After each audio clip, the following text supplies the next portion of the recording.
AP, Bihar, ఒడిశాలకు ప్రత్యేక హోదా ఇవ్వాలి. అఖిలపక్షంలో JDU, RJD, YCP, BJD demand. విపక్షానికి ఉపసభాపతి ఇవ్వాలి అని కాంగ్రెస్ పార్టీ డిమాండ్ చేసింది.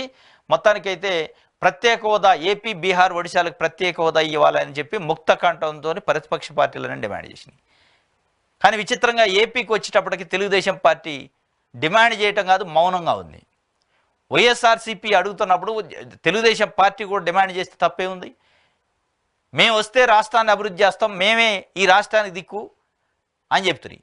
ఇవాళ ఏపీలో ప్రభుత్వం అడిగే హక్కు ఉంది, కేంద్ర ప్రభుత్వాన్ని అడిగే అవకాశం వచ్చింది. అవకాశం వచ్చిన రోజు కూడా నోరు మూసుకొని ఉంటే, మౌనం దాలిస్తే, మౌన దీక్ష పెడితే ఎప్పుడు ఈ పరిష్కారం కావాలి? ప్రత్యేక హోదా ఎప్పుడు రావాలి?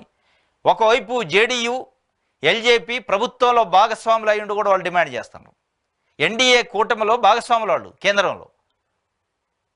వాళ్ళు అడుగుతున్నప్పుడు తెలుగుదేశం పార్టీ అడిగే ధైర్యం కానీ సాహసం చేయట్లేదు. దాని వెనక ఉన్న మతలబ్బేంది? చంద్రబాబు నాయుడు గారికి వ్యక్తిగత కారణాలతో రాష్ట్రాన్ని పణంగా పెట్టిండా, రాష్ట్రానికి రావాల్సిన హక్కులను పణంగా పెట్టిండా అనేది ఇవాళ ఒక పెద్ద క్వశ్చన్ మార్క్ అయింది. మరి ఆయనకి ఏమైనా ఉన్న కేసుల వ్యవహారం కానీ వీటికి ఏమైనా భయపడే పరిస్థితే? ఎందుకు ప్రత్యేక హోదా తెలుగుదేశం పార్టీ అడగలేకపోతుంది? దాని వెనుకున్న రీజన్స్ ఏంది? మీ ఆదాయానికి మించిన ఆస్తుల వ్యవహారం, ఇట్లాంటి కేసులు, ఈ పాత కేసులన్నీ బయటకు వస్తాయని ఏమైనా భయపడతాను.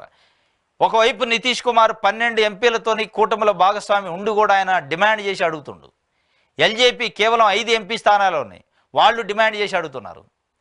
మీకు 16 ఎంపీ స్థానాలు ఉన్నాయలా, మీరు కీలకమైన పొజిషన్లో ఉన్నారు, అడిగే పొజిషన్లో ఉన్నారు, ఎందుకు అడగలేకపోతున్నారు అనేది ఇలా ఏపీలో ఉన్న 5 కోట్ల మంది ప్రజలకు అనుమానం వస్తుంది.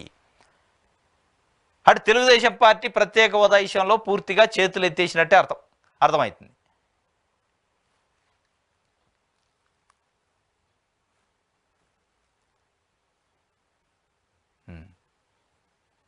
ఇది విషయాలు.